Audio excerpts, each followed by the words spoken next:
我是92年的，我叫王孝义，我现在从事于这个公共轨道交通服务行业，是一名工人，打算考应用统计学的研究生。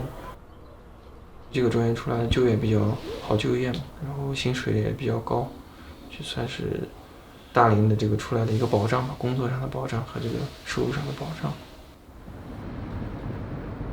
我属于是传统行业的，技术性不强。我不知道别人有没有，反正我有一种恐惧，就说我这样一辈子下去，其实也能过，但是离你自己想的那个生活还是有一定的差距的。我父母现在一天回来就希望我去找对象，休息时间去约相亲对象见面，去吃饭，不要在家看书了，你看那么多也没有用。你找一个家庭条件好的，你不都有了吗？我一点都不这么想。就算找一个家庭条件好的，你去当一个赘婿，你一辈子也抬不起头。不说人家看不看得起你，你自己就看不起你自己，太难了。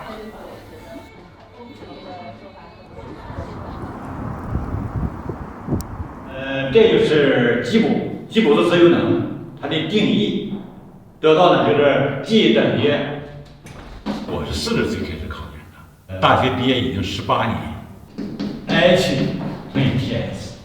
我的那个年代吧，就是说刚刚改革开放，家庭条件也都是很一般，所以当时的目标呢，就是说我毕业我就是参加工作，但是一直呢对考研我就是原来就有这么一个愿望。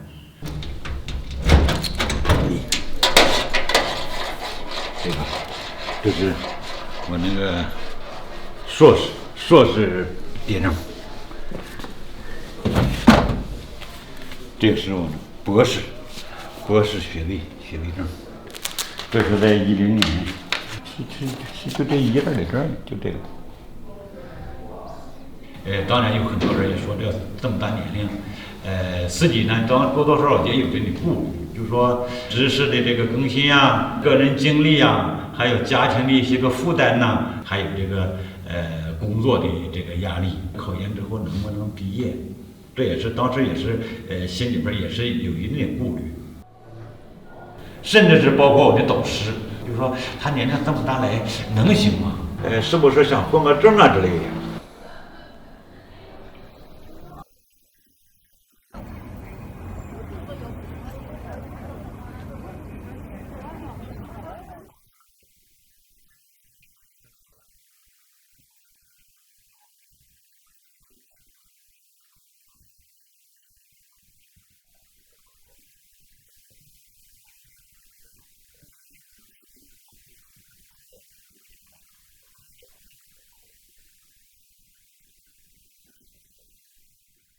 我之前的那个女朋友条件比较好嘛，她也是研究生学历，然后赚的也比较多。就是认识她之前吧，我对自己要求不是很高，我是一个挺吊儿郎当的人。前女友跟我说过一句话，比较刺激我现在还记得，说我原本以为你是一棵可以依靠的大树，没想到我才是大树下面的那个土壤。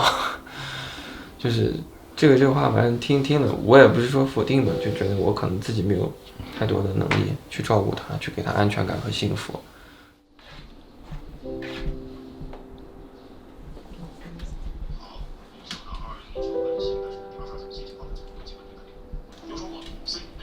平时就是语速会放快一点，因为它视频时间比较长，这样可以节省点时间。我们同事经常评价我，觉得我是一个很聪明的人，也觉得我是一个很愚蠢的人。愚蠢就是说你这么大了也不结婚，你去埋头苦干，你说你一天考你那个什么研究生有啥用？出来还不是得就业，可能还找不上现在这种工作。哎，我也就听惯了吧，其实。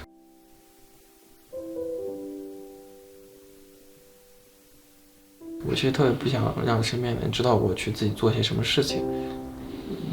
你让大家都知道你，然后你如果做不出一些成绩的话，人家会嘲笑你。我当然不是害怕这种嘲笑，觉得没有必要吧。你看，这是我们全家，这是我们，这是全家，这是很小的时候呢。这咋还有？这是明浩，这也就2岁的时候。我给金明浩看。当时我们是3个人，3个地方，孩子上大学，我在那念书，家里就他一个人。对于他这个念书哈，都是很支持的。我们俩没有这种说，你要走我不让你走，他没有这种情况。当时那个家庭也是孩子上高中，我父亲那头又病了，所以说他一走啊，也确实是觉得。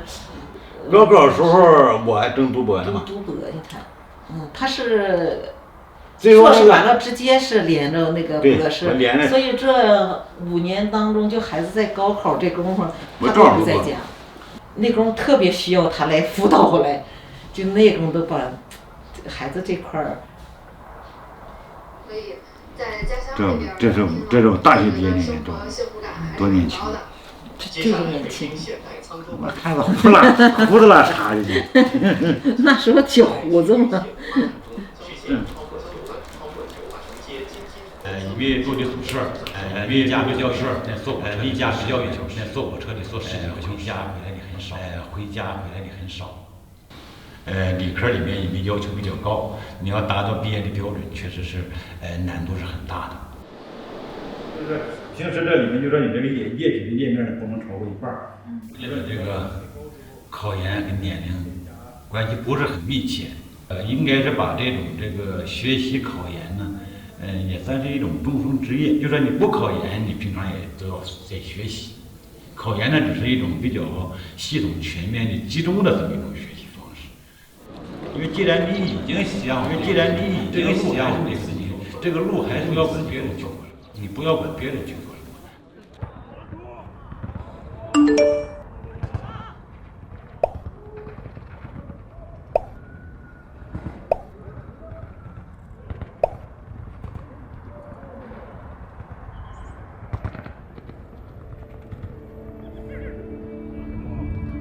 纽约的时间比加州时间早3个小时，但加州时间并没有变慢。